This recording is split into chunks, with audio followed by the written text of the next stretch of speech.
Okay, welcome to Countercurrents again.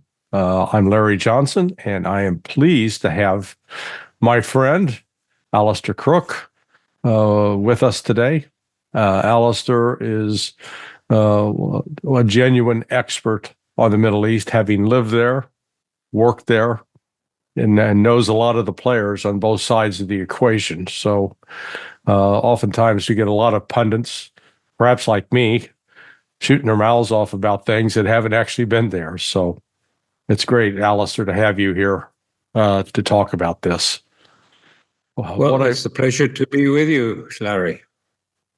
So you and I were talking a little bit yesterday, and maybe you can, this would be a good jumping off start. The role that you see that religion is playing in this conflict, because it strikes me that unlike what happened in 2006 and in prior dust-ups and wars between the Israelis and the Palestinians, this one seems to actually have more of a, as we talked about, an eschatological impetus. Could you comment on that? Yeah, I mean, it seems it was pretty obvious to me. I wrote about 10 years ago that I thought we were heading towards a new form of conflict, a conflict that wouldn't be in terms of, if you like, secular, the previous secular management of conflict, because it would rotate much more to religious symbols. Temple Mount on the one hand and Al-Aqsa on the other. And so even then, I mean, this was at a time when, of course, the jihadists were active or had been active. They were just sort of declining in importance in Syria. But even there was a strong sense it had given. In fact, paradoxically, you could say that Saudi Arabia was partly responsible for this because it came both parties. Even 10 years ago, I was writing that you could see this is probably where it was going to head. Then just to update, and this is important, I think, for your listeners to understand this, when the new government was formed, Netanyahu formed the government about just over a year ago, a bit more. My wife, Ashley, sort of, who's lived in the Middle East and speaks Arabic and a bit of Hebrew too, she pointed to the screen and said, "Look there, the Mizrahi are going into the Prime Minister's office." It was unbelievable. What was that? The Mizrahi are the Jews that don't come from Europe, but they come from North Africa and the Middle East. They have a very different character to them. And until this time, the dominant party, if you like, in politics had always been the European Jews, the Ashkenazi Jews, who were dominant in power. At one time, they had a clear majority. Now they don't, and now the Mizrahi have come into office and form the government. It's not just Mizrahi. There are Smotrich's Mizrahi, but it is mostly Mizrahi. And why it's important was the Mizrahi were the first members. They were spotted by Begin when their numbers were quite small. They were spotted by Begin, and they formed the core of the Irgun. This was the, if you like, the party that used violence in order to cause the first Nakba, the expulsion of the Palestinians from the area, and then have been the sort of bedrock of Likud since. But then, just over a year ago, they took the government. They took the government and are in power. And of course, this has created a rift, a very extreme rift, which played out in terms of controversies over the Judicial Reform Act and other things between the more secular European Ashkenazi population and the Mizrahi when they came into power. And so when they came into office, they put three key items as their platform in power as a government. And it's formally in the government, understandings, the papers, the document that they all signed.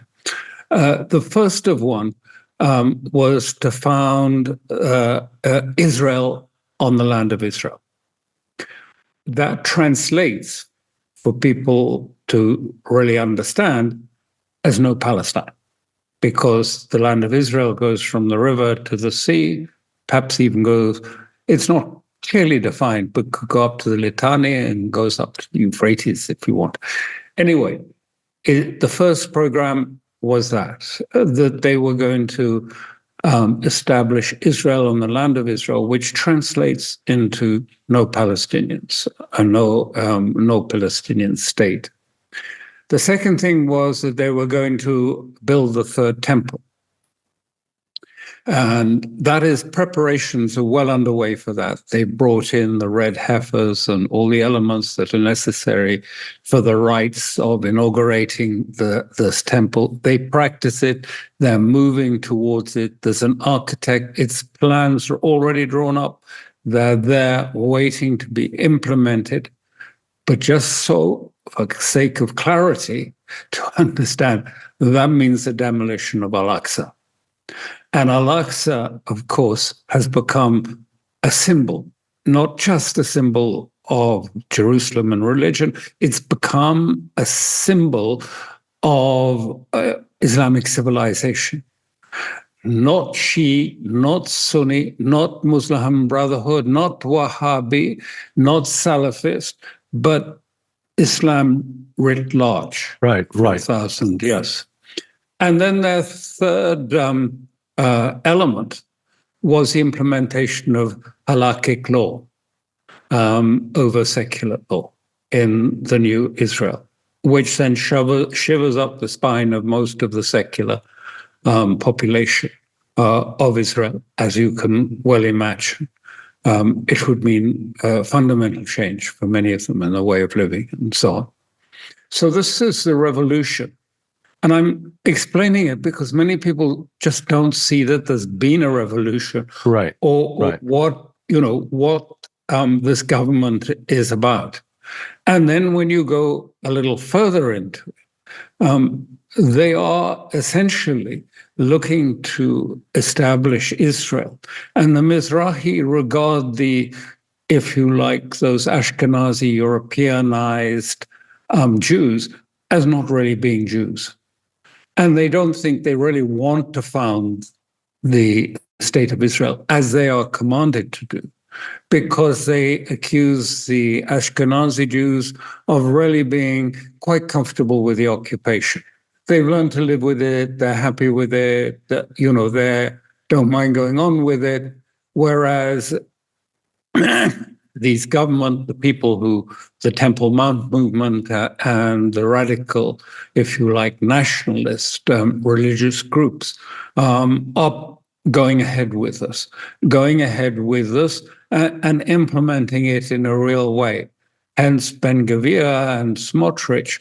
Smotrich on the administrative side, Ben-Gvir on the security side. Ben-Gvir has been forming, if you like, this vigilante army of about 10,000 settlers and gave them all weapons. I mean, for those that didn't, handed out weapons to all of these people. And they are, if you like, a militia army, and the IDF are frightened of them. Not so long ago, they invaded an IDF base where some soldiers were being held prisoner under investigation for torturing Palestinians who were held in another prison. And the IDF backed off. The police backed off. No one is arrested. They just came in and took it over. It sounds a little bit like Ernst Röhm's brown shirts during the rise of the Nazi Party. Well, I don't know that I don't think well, maybe, but what I think, it is an army, and they call themselves increasingly the kingdom of Judea in opposition to the, if you like, state of Israel. And they have behind them a large number of rabbis, including Dov Lior, one of the most famous, but there are about 100 behind this group, including those that were involved in the shooting of so many Palestinians in a synagogue some time ago. And they are radical and they are zealots, and they are now in power, and they do have, and the rabbis have, this eschatological vision. So, when people look at them, and that's why I wrote even 10 years ago, there's no good sort of understanding what's happening in Israel through the secular prism, through the secular, if you like, standards that we had. It's a completely different epistemology. It is based on revelation and the orders of God. And when I say that, and people say, well, isn't Christianity and Judaism more or less the same? I just want to read out the phrase which Netanyahu keeps referring to, and it comes from Samuel 1, verses 15 to 29. King Saul was admonished by the prophet Samuel for not completely eradicating the Amaleks. Saul had spared the king, Agag, and the best of the sheep and cattle, which the Israelis were unwilling to destroy completely. According to the Bible, this level of annihilation was not enough and displayed King Saul's supposed weakness. This is why Samuel admonished the king. The Lord anointed you king over Israel, and he sent you on a mission, saying, go and completely destroy those wicked people, the Amalekites. Wage war against them until you have wiped them out. Why did you not obey the Lord? Why did you pounce on the plunder and do evil in the eyes of the Lord? You have rejected the word of the Lord, and the Lord has rejected you as king over Israel. This is a sentence Netanyahu used at the end of his Hebrew address, reacting to the ICC application. Mm. But I just wanted to, because people sort of, because we talk about Judeo-Christianity, there are definite, and these comes from the Talmud and other sources, the oral Talmud as well. And so this is what you're talking about now is the difference. Here we're talking about, if you like, the difference between revelation and obedience. That revelation is the word of God, and it requires complete obedience. No questions about it, no pause. That's why they refer, if you like, as the example is Jacob and his son. God instructed him to take the knife and to sacrifice his son. And only at the point that he was doing it was his hand held. But he displayed the obedience to the law, even though it meant the possible sacrifice of his son. And so when you see these young troops dancing in Gaza and, with their TikTok music and looking very modern, they are talking about the Amalek then. They refer to the Amalek then. And their rabbis tell them that this is not an option to kill the women and children. It is obligatory. This is part of the Talmud, and it is obligatory to do these things. And as I say, there are many, many of these rabbis, and even there are a rabbi, I saw a video of a rabbi who was blessing one of those who'd been guilty of torturing the Palestinians in prison and saying, of course you can do that. That is, these are not Islam. These are not really humans. They are they are Christians and Muslims. Anyway, so that's really the basis of it. So we are in a very different element.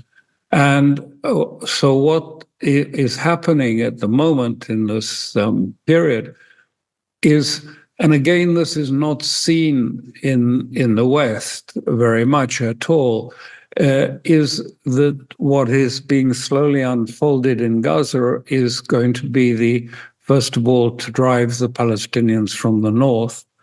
And as they have said, and it's written, you can see it and find it on the internet, and then to starve the remainder in the north.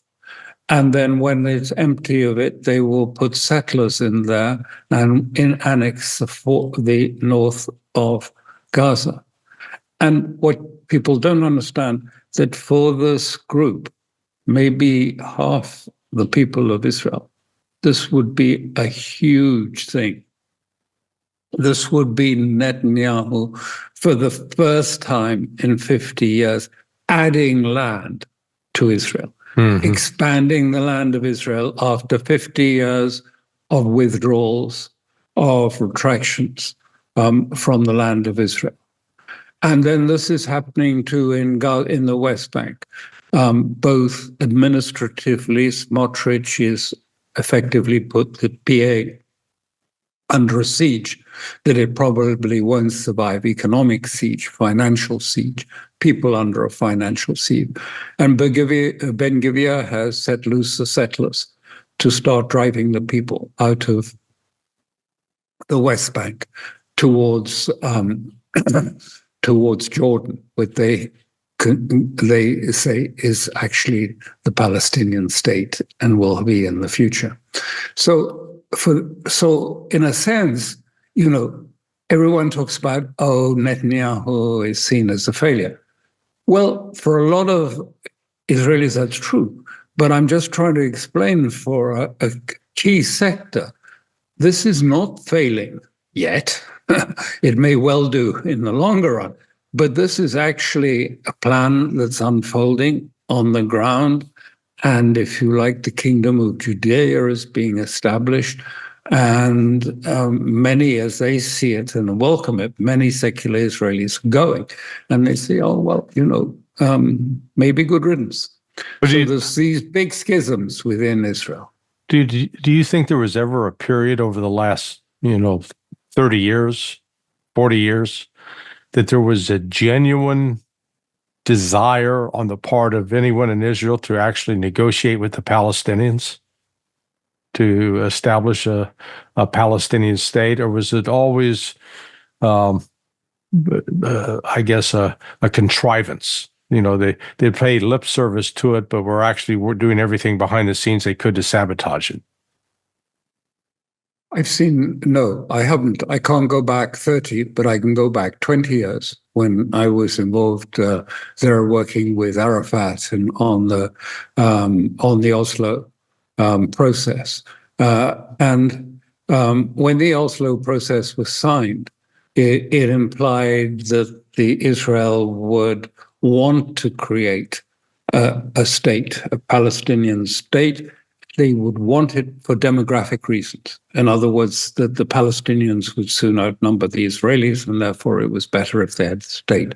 But that was the Western view of it. It wasn't the Israeli view of the situation. But the West thought, and these were the premises of the whole Oslo Accords, were first of all that Israel wanted. It would opt for a Palestinian state. Secondly, that the Palestinians therefore had a duty to assure Israel of its security. The Palestinians had the duty to assure Israel of its security. And thirdly, Israel alone, not the United States, no one else, would be the judge of when that security had been met and had been achieved. Well, for all these years, it hasn't happened.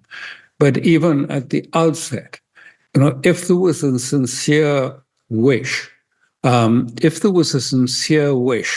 to have two-state solution, you would have seen, because the two-state solution would require, if you like, a separating of resources, water resources, electric resources, land and things would have to be sort of started and prepared for this separation.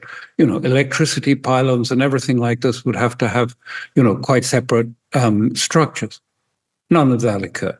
Quite the opposite. Quite the opposite. From the beginning, it was going the other way towards, if you like, a unitary state that was being established. And Oslo was really just a construct by the Americans, I'm afraid to say, more or less. I mean, I think some of them have even admitted that they were doing this, that it was really, it gave ample scope for Israel to sort of delay and postpone, talk a bit about a two-state solution, but not actually to mean it. Okay. Well, I guess the common thing I hear over here from many is they'll say, those Palestinians, they've sabotaged every attempt at peace. Israel's made all these generous offers, and the Palestinians just can't get out of their way to accept the peace. And I pointed out that, actually going back with even the foundation of Hamas, that Israel quickly started using Hamas, funneling money to Hamas as a way to try to sabotage the Palestinian Authority, and has been very cynical, in my view, in trying to do everything they could to create situations where it would look like it was the Palestinians' fault, but it was really the Israelis working behind the scenes through intelligence sources to try to disrupt it. Is that a fair assessment, or too simple? Well, a little bit earlier, I'd written an article about the Palestinian things, and I showed it to the American ambassador at the time, and he was in Tel Aviv, not in Jerusalem. And I showed it, and he said, that's great. It's a really good article, but you will never get it published or circulated. And I said, why? Why not? If you like, he said, well, you don't say anywhere that Palestine, Arafat was offered everything, and he turned his back on it and took up a Kalashnikov and killed the Jews. And you have to put that in. It's obligatory. If you don't do that, then no one will read your article. So I suggest you put that in at the beginning. And this really came out of the sort of Camp David Accords. And I talked to Arafat after the court. I said, I used to see him once every 10 days or so, alone, without his Rudena and his advisors and things like that. And I said, so what happened at Camp David? And he said, the extraordinary thing was, he said, they wanted me to make an agreement on the Temple Mount, that they would have the surface area, and we would just have the substructure, but it would be divided horizontally. I can't remember exactly which way, but horizontally. And he said, so I said to the Secretary of State, Madeleine Albright, he said, I can't make decisions about the Temple Mount, about Al-Aqsa, without consulting the religious authorities in the region. It's not possible. I don't have that right. And she said, no, we don't allow it. We won't permit you to phone anyone. A few years later, I saw Madeleine Albright, and I said, why on earth did you make that restriction that prevented an agreement coming into being? And she just turned to me and she said, look, it was a rule in the State Department. We had this rule. We absolutely refused to take any religious consideration into our policy. So we just always rejected any form of consideration of religious or spiritual needs. And so I said no. And so there's, a long tail. I think Arafat told me he knew that the thing was over within 6 weeks. I remember talking to him and he said, I knew 6 weeks on. He said, I knew because it was supposed to be Jericho first and then Jerusalem and so on. And it was never Jericho.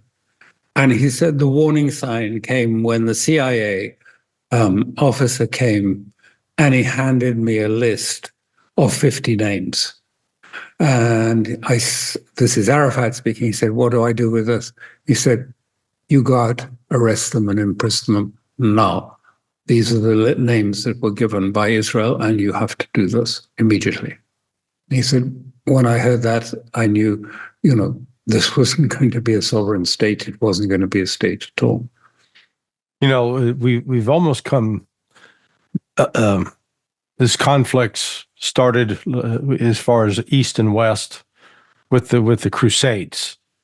Religious wars built this conflict between Islam and Christianity, and then we went through a period where sort of the sectarian aspects of the conflict subsided. I mean, they were still there, but we had this completely secular focus. And now it looks like we are back to the full-blown sectarian war. So is there an exit ramp off of this?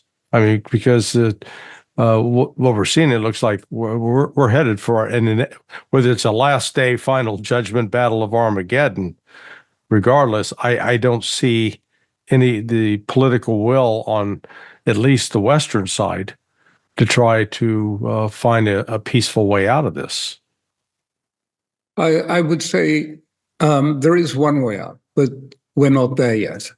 And the idea of a two-state solution, which you hear all the time being promoted in the West and even by our colleagues at times, and I say to them, this anecdote that at the time, I was working both sides, if you like. I knew that Ariel Sharon instructed Rafi Eitan, who was his chief intelligence officer, to take me around the settlements, the extreme settlements.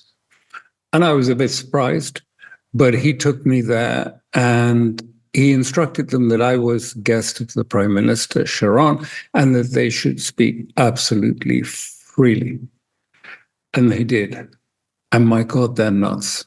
They are complete zealots, armed to the teeth, full of hatred for the Palestinians. They regard them as subhuman, and they just intend to take their land. That's their only thing. However, when I came back, Rafi Eitan rang me and he said, did you understand why we sent you? And I said, yes, I do understand. Nothing more was said. I knew what he meant. No one, the Israeli army, no one was going to remove those people without a massive bloodbath. And so I say to all these people, two-state solution, who endorse it. And I say, that's fine. Two-state solution. We have the UN resolutions 248 and so on, proposing a state with a capital in East Jerusalem.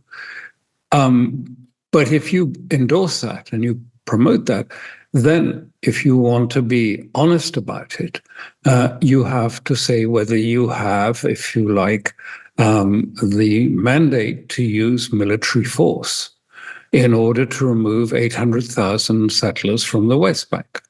If you don't have the ability, if you're not got the army or the military force to remove 800 armed and ready to fight settlers from the West Bank, stop making this this nonsense about a two-state solution. You can't achieve it, I can't imagine Europeans actually, or Americans being willing to put military forces in to remove these people. fighting Jews who will tenaciously refuse. I mean, 800,000. You know a bit about the military. I know that. Yeah. Yeah. I mean, what sort of force would you need for that? It's not not small. Yeah. Yeah. No, it'd be very consequential, and that's why I say I don't. It is almost as if Israel has embarked on a suicide mission. That It needn't be. It needn't be. The crux of this that goes back to 48 and is at the heart of why Iran and the resistance groups are pursuing this is not about the fact that Jews live between the river and the sea at all. It is about the concept of Zionism, that one population group has special political, economic, land rights over another population who shares the same land. And that is the point. And the whole aim of if you like, this resistance that has come up, which is orchestrated, which is organized, is being to push Israel to the point of exhaustion and desperation, when they then start to say, listen, we need to question these assumptions about, our state here. And we have to even give up Zionism in order to live a life in the future. No, we're a long way from that now. But if there was one thing they could do, I mean, they would bring it about. And this is what an Israeli told me some years ago. And he said, at the end, Alice, you know what they'll do? You know what we will do is we'll open a secret channel to Iran. Then the Americans will come, and last, very end tail, the Europeans will get around to understanding it. And he said, but that's how this will end. And I think he's probably right. I have to say then again very clearly, not going to happen now. I don't think the conditions are there. I don't believe there's any chance of that. So for the time being, no, I don't see any other way out other than something of that sort.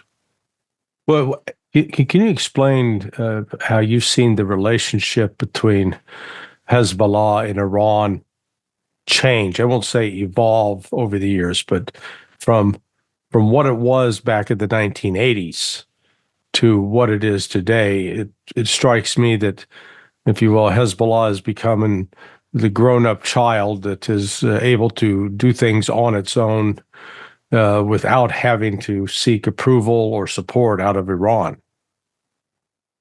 Well, actually, I mean, you got that a little bit back to front. I'm not talking about you, but I mean generally.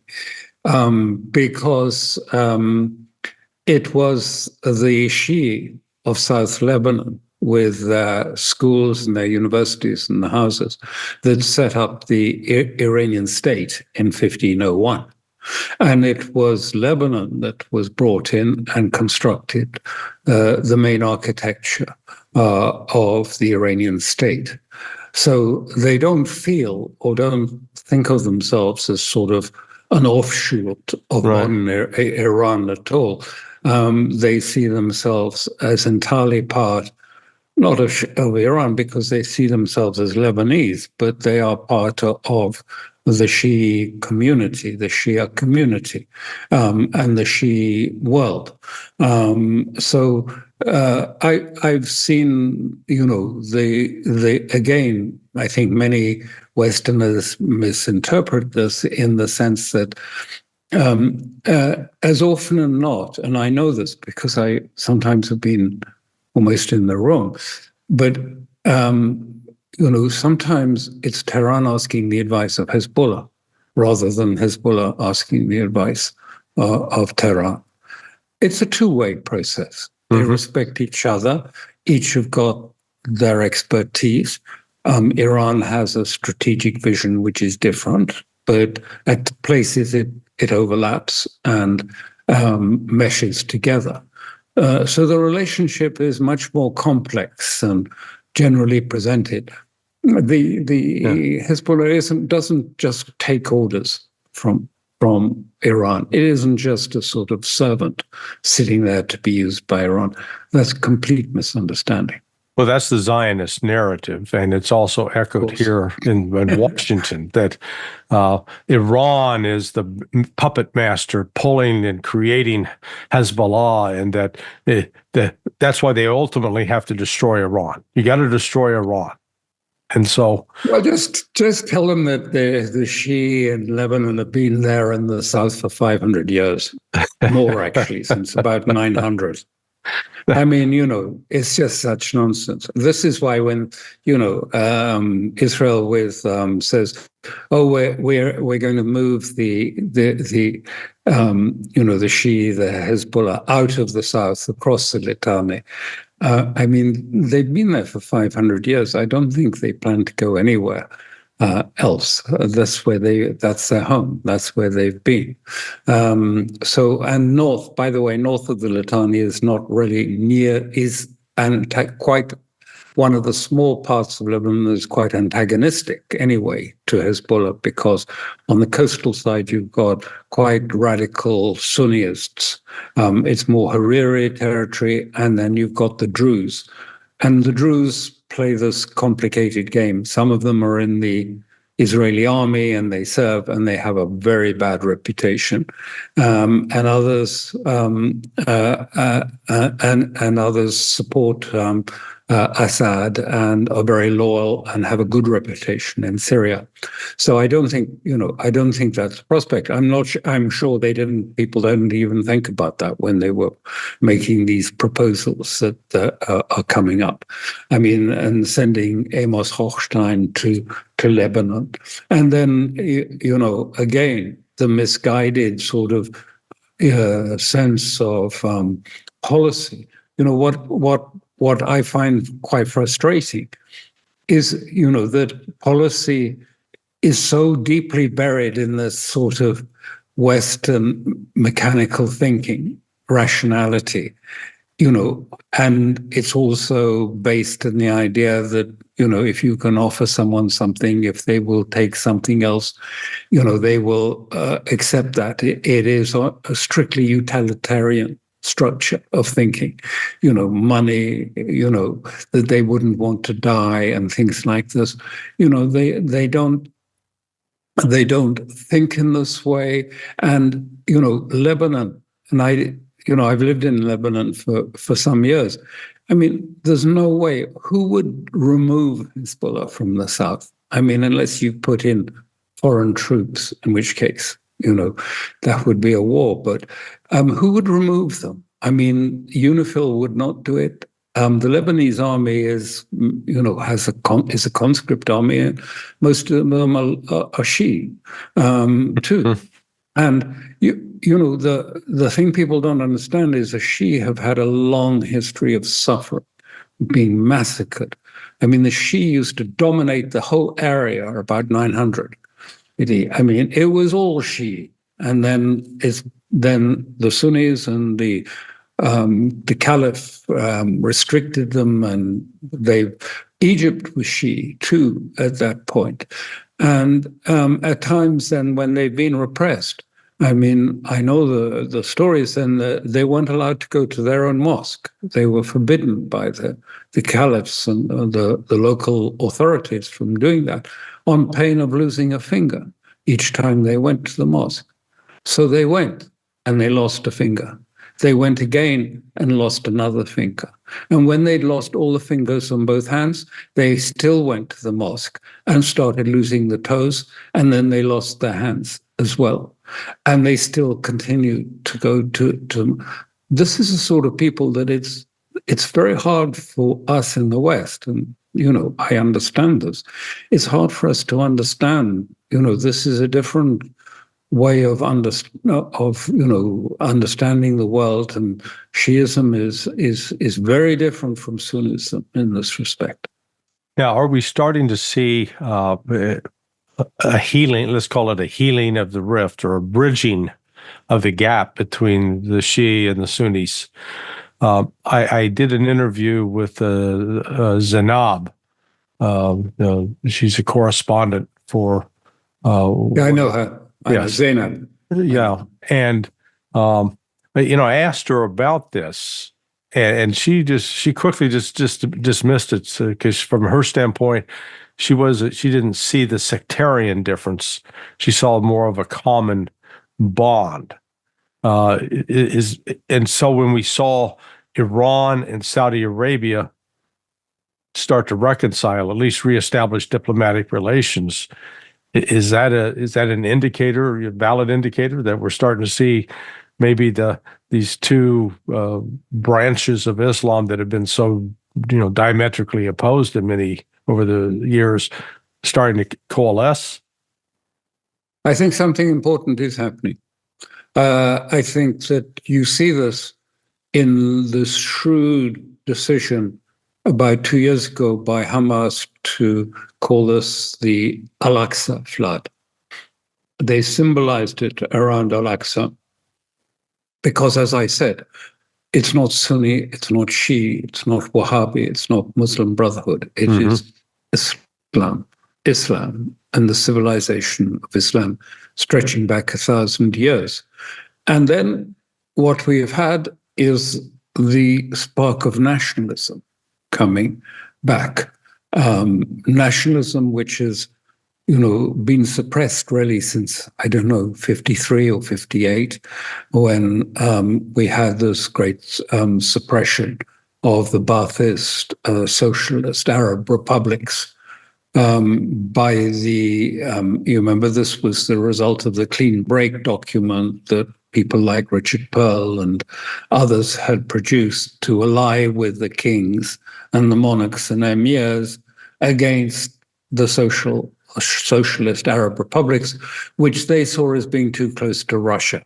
Wolfowitz was very frightened of their sort of connection to Russia. But now we have, for the first time, this sort of nationalism fusing with, if you like, the resistance, not Islamic movement per se, but with the resistance. And so, the Hamas of Gaza are very different, if you like, from the Hamas in Doha. I know the Hamas in Doha very well.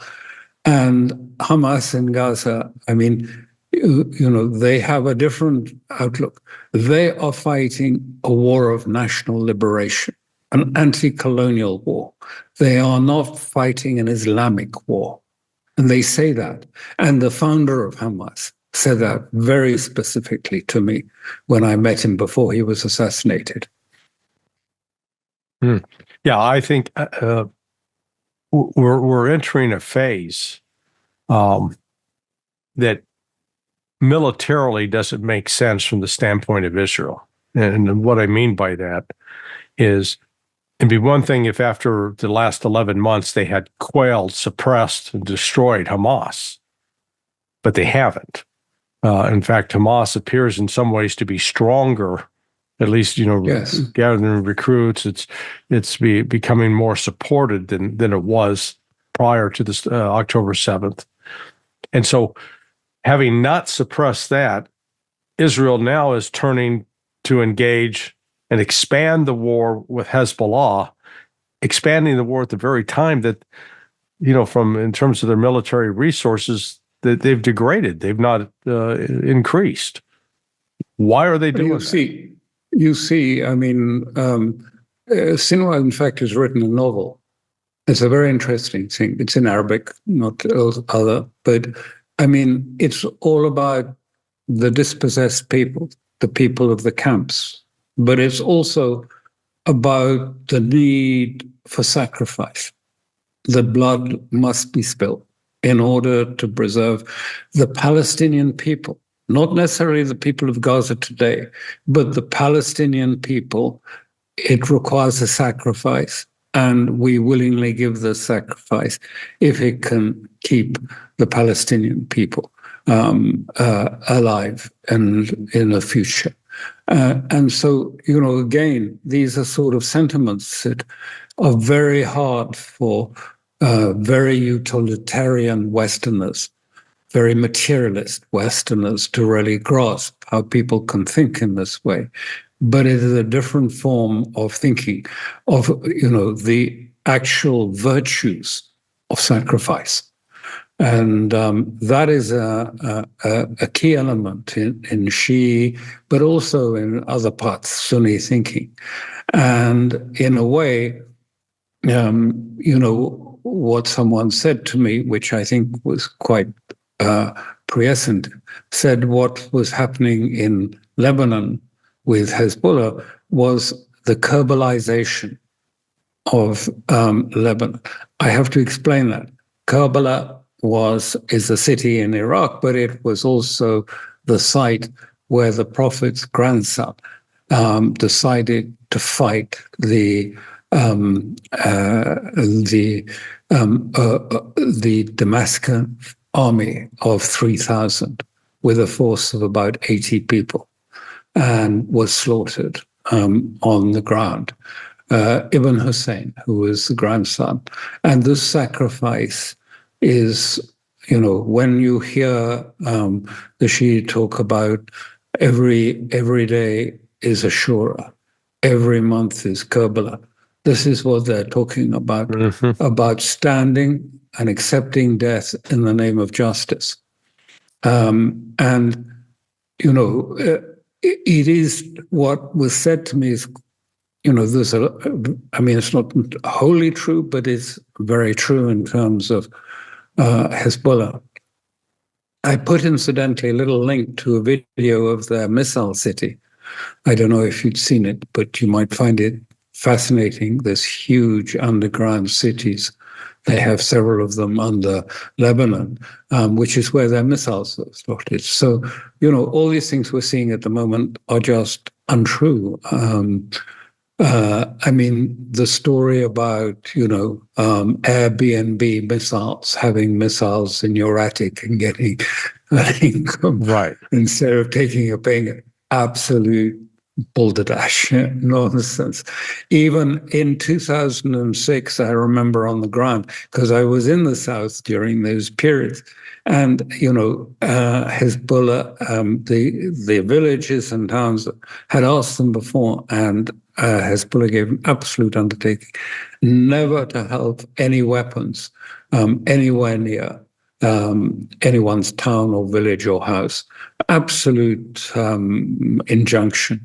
And now, of course, they don't have, there are no weapons or armed men wandering around the south of Lebanon. They are in these huge, you'll see them with cars dashing up and down and motorcycles going backwards and forwards.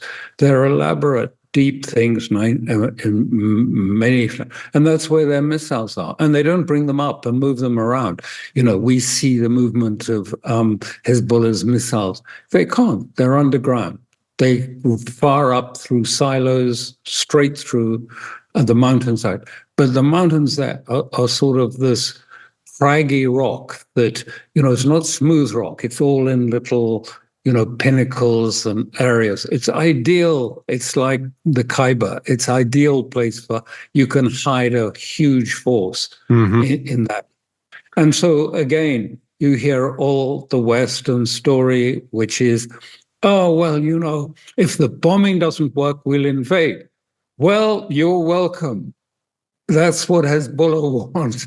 That's what they've been preparing for these years, is to have an Israelis. The Israelis were defeated in 2006. I incidentally write some articles explaining the defeat and why. And so at the time, I think you can still find them on, they're very ancient, but they're still available on the internet about, how Hezbollah went about defeating Israel.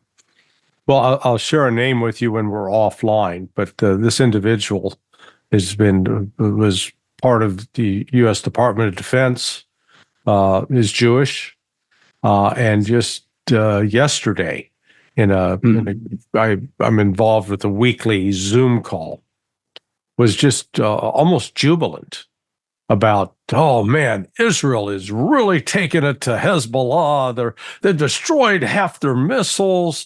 It is, and I was like, because I listened to you on The Judge Monday morning, and I thought, here's Alistair, who's actually worked with these people, met with them, socialized. Both sides. Yes, but both sides. Yeah, it wasn't just you weren't just on the Palestinian or the Hezbollah or Hamas side. You were also on the Israeli side. And so you've got actual knowledge there. And I'm just going. Alistair sees this thing quite differently, and I do. I do. So and there are lots of Israelis who see it differently in the same way I do. Major generals and senior. There's a faction of the retired military, like there is in most countries. It's very right wing and very militaristic. But there are others that say, this is a disaster, and I don't believe for a second you've destroyed the Hezbollah military capabilities, and they try and prove that by saying, yes, but they're only firing rockets. Oh, they're waiting. All in good time. It's coming. Don't worry. As you move on, Israel, then we had today the first ballistic rock missile fired. And where was it fired? It was fired at the Mossad headquarters just outside Tel Aviv. So this was the first ballistic missile fired towards Tel Aviv, and it was intercepted, and so didn't strike a target. But I mean, this was a message, not really more. I mean, there are, nearly 100,000 more in the arsenals. If this goes on, so far it has been slowly. The Hezbollah strategy is to move slowly towards greater range.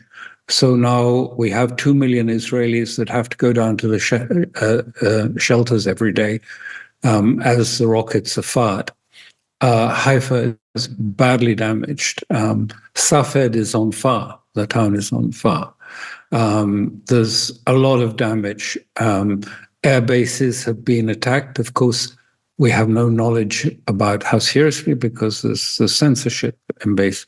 The naval base south of Haifa has been attacked, and that was attacked by Iraqi missiles, I think, not those.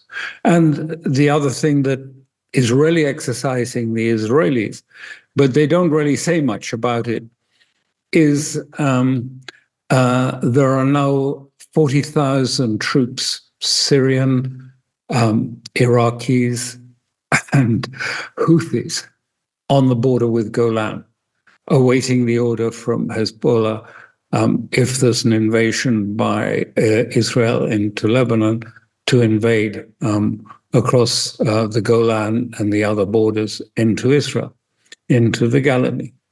And that is in the Israeli papers. I mean, you can check it that they're saying that this is what's happening, and they're getting very worried about it. So, as I say, it goes back to something, but you will be able to explain it better than I, who am not a military person. But it's the ineffectiveness of air power. An old story that has been going back 30 years or more. Everyone still, worships, firepower from the air. And it's not effective, and certainly not effective in the sort of terrain of South Lebanon with the valleys and mountains and when they've buried it as deeply as they have. And so all this story about, missiles being kept in houses is really just, justification for killing civilians. I mean, the people that are when you see 500 killed, it's not Radwan forces that were somehow out in the open in the south. Why would they be out in the open? Of course they're not in the open. These are just, they say, oh, well, there were houses here and houses there. They had a little graphic. They've done a little graphic which shows, a village and the houses here, and everyone's got nonsense. Yeah. It's just completely untrue, it's just really almost pathetic It's just like Gaza. Oh, yes, Netanyahu says, the Hezbollah are using the people, the civilians, as shields. They're hiding in the schools. They've hid their weapons in the houses. Same language as Gaza to justify that. And they're using this ineffective, like that AI lavender process. So the airplanes, for some time now, they've had this thing. They have this movement detection systems in their aircraft. And so that if it detects what it thinks might be a man moving or something, or a dog moving or something like that, then they bomb it. And that's called a big success, and they've destroyed a multiple launchers or something like this. As I say, even if you look at this video, you will see some of the multiple launchers. The Fadi-2 actually they have a bomb-proof cover, and from 19 millimeters down, they just remove this and they shoot the things, and bang, the cover goes straight on. So they're not out in the field for them to attack. But so, the whole calculation about this is awry, and this is the West is pursuing, and what worries me is we'll see much greater mistakes made. I see the 101st Airborne Division being deployed. To do what? Will die. Yeah. Well, go into the south. It would be catastrophic for them. Lightly armed people who don't know the ground, who have no idea of what they're doing. It will be these things. So, what it seems to me, just as Ukraine, we've seen more and more mistakes being made, which lead to more and more Ukrainian young men dying needlessly.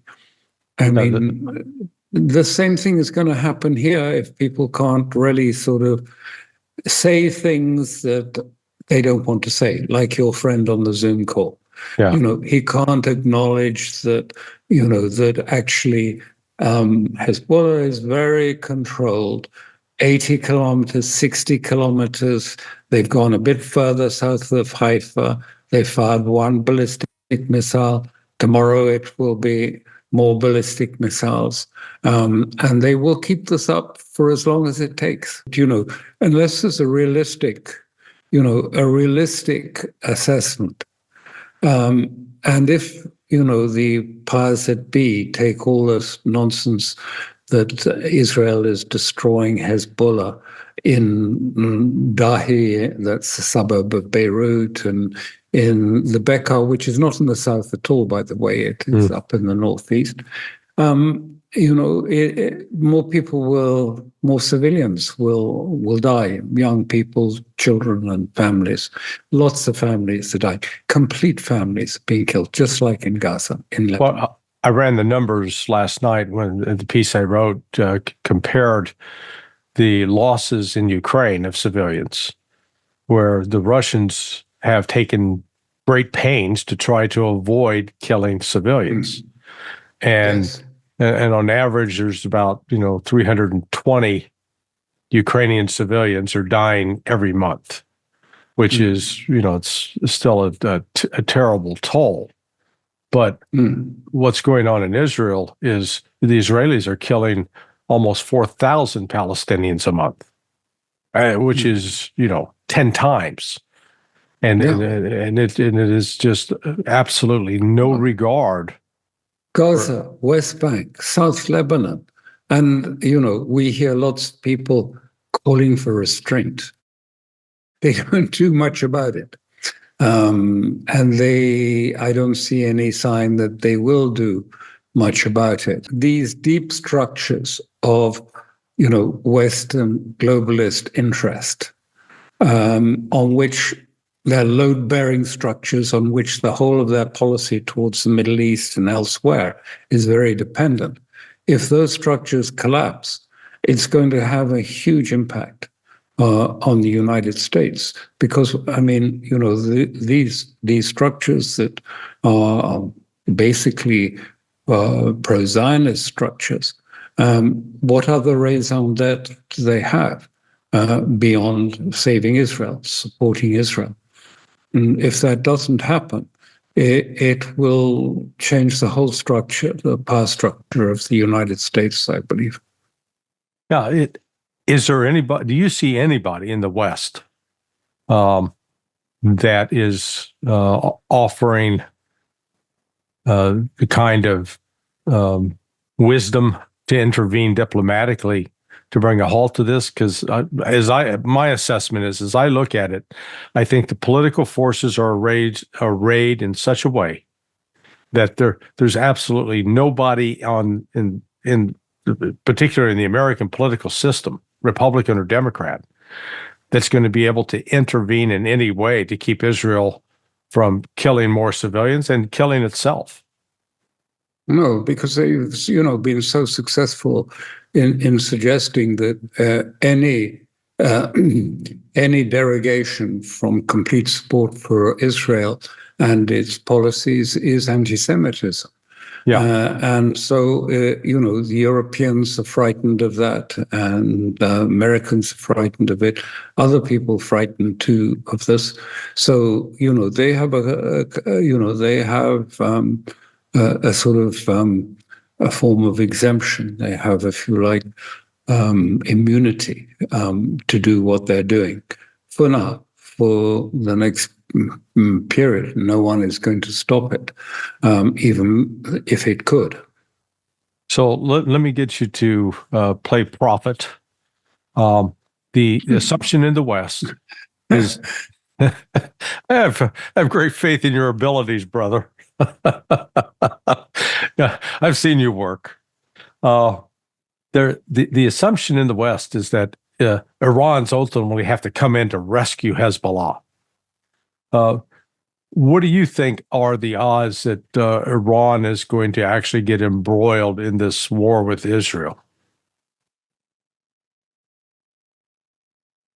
I know Iran quite well too. I mean, I did the nuclear negotiations for Solana a bit in Iran, and I've been visiting and in touch for a long time.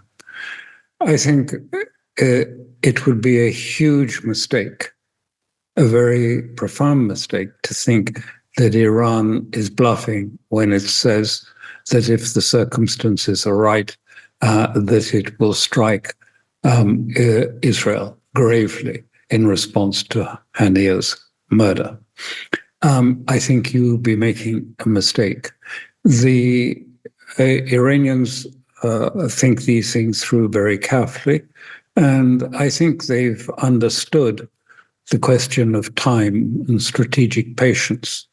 I think the Mossad, the supreme leader, is going to speak tomorrow, and a sort of little preview has come through saying, end of strategic patience. I don't know what that means, and we have to wait to hear from him. But, don't get bemused by Pezeshkian and what he's been saying. That's a different story. I can go into it, but I'm not now. It's nothing to do with the policy of Iran on this issue, which is tightly coordinated with Moscow. And they see all this. It was like 1967, the huge amassing of firepower, American firepower in the Gulf, in the Mediterranean. And I suspect that Iran decided to wait it out. You can't keep ships like that at sea forever. Already one of the vessels gone. I mean, another one. I mean, they don't have to rush at this. And I think they're quite confident that despite, the sacrifice in blood that is being made, it is about ending something that has wrecked. Look at the loss of life. I'm not personally saying this as my own opinion. I'm just saying how people might view it in another society, culture. And when they look at what's happened since 48, and the damage and the destruction that is done to Iraq, to Syria, to Lebanon, to Libya, shall I go on? I mean, across the region, the millions killed, all in the name of saving Israel, as they believe it. There is a balance here. Yes, people are dying, but unless something is done, then the destructive machine of there will be senators calling for attacks on Iran and bombing Iran and others that will come out. But I don't think they're either particularly exercised about Hamas's situation in Gaza, and I don't think they're at all. They know the plan always was attrition, slow attrition. This is the weakness of the West. They always want shock and awe, quick bang, let's go over, all right, let's go home. And they think quite that, strategic patience. Israel will be less able to have the length of breath to endure rocket fire and missiles falling on their society than the Lebanese. It's an unfortunate picture to have to paint, but no, I don't think. I think people are making a miscalculation if they think that Iran is frightened, Iran is deterred. In many respects, Iran is the author of this whole process. It is their baby. It has been for many years. It was constructed by a brilliant strategic thinker about over 20 years about how to prepare for war with the United States. They have been focused on preparing for war with the United States for 20 years, and they put a lot of thought into that and how to manage it. You gotta wonder if they were surprised or, had their expectations confirmed with the failure of the U.S. Navy to stop the Houthis. That, we've had this Operation Prosperity Guardian that was initiated in December of 2023 to, quote, stop the Houthis from shutting down the Red Sea. And it failed, completely failed. And then, as you just noted, within the last 2 or 3 days, a ship called an oiler, which is used to... I saw. It's used it to... somehow got aground. it ran aground. And so now this oiler is critical for refueling the ships that accompany the aircraft carriers, the carrier strike force. And it's out. The United States doesn't have any more. They don't have, think about this, $850 billion defense industry. They don't have any more that they can send out to resupply.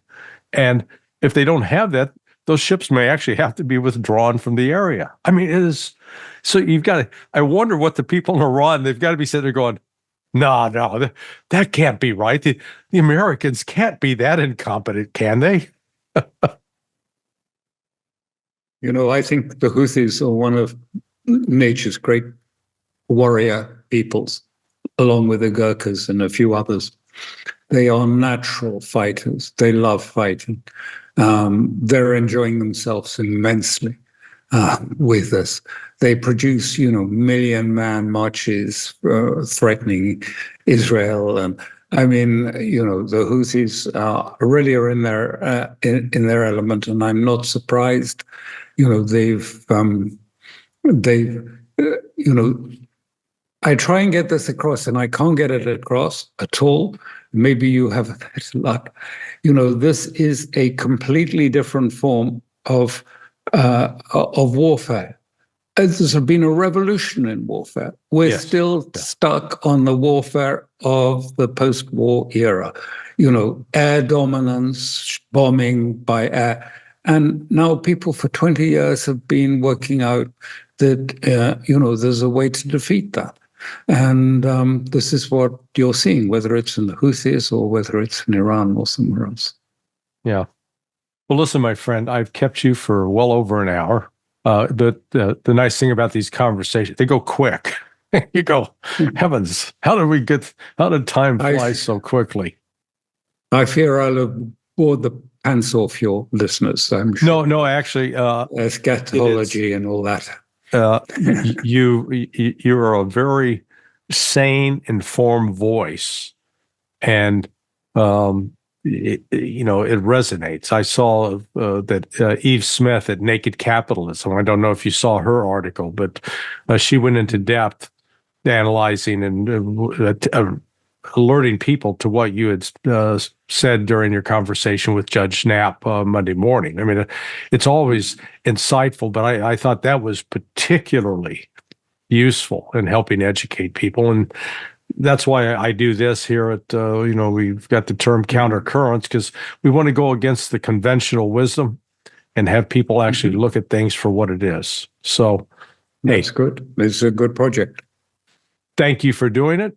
And we're going to sign off today for Counter Currents episode. Okay. Thank you, Alistair. It was wonderful. My pleasure.